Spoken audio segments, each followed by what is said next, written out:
Next, reported rape cases in North Wales have risen by more than 14% over the past year, according to new figures from the Police and Crime Commissioner. 717 incidents were recorded between April 2024 and March 2025. That's up from the previous year. While overall cases of violence against women and girls have fallen by nearly 8%, the rise in rape cases has been described as disappointing by Commissioner Andy Dunbobbin. He says the force is working with the Chief Constable to improve support for victims and to increase conviction rates. North Wales Police say detection rates have already started to rise and that more victims may now feel confident enough to come forward.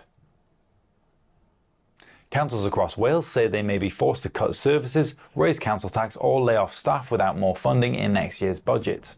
The Welsh Local Government Association warns of a 7% funding gap, which it calls a disaster for local services.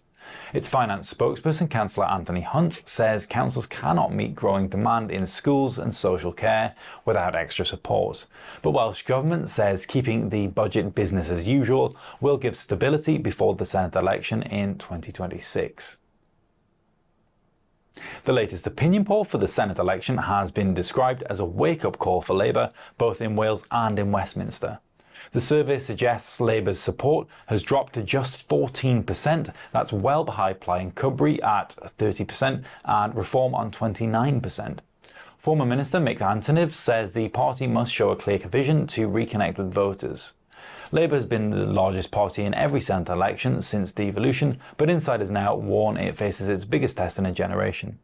First Minister Eluned Morgan has sought to distance Welsh Labour from UK decisions, while ministers insist polls vary and the campaign remains open. Beachgoers are being warned to watch out for the Portuguese man o' war after several sightings on the North Wales coast.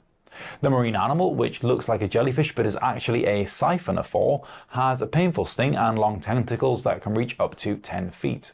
Ross Niger Coast Guard says people should not touch them even when washed up and should report any fines.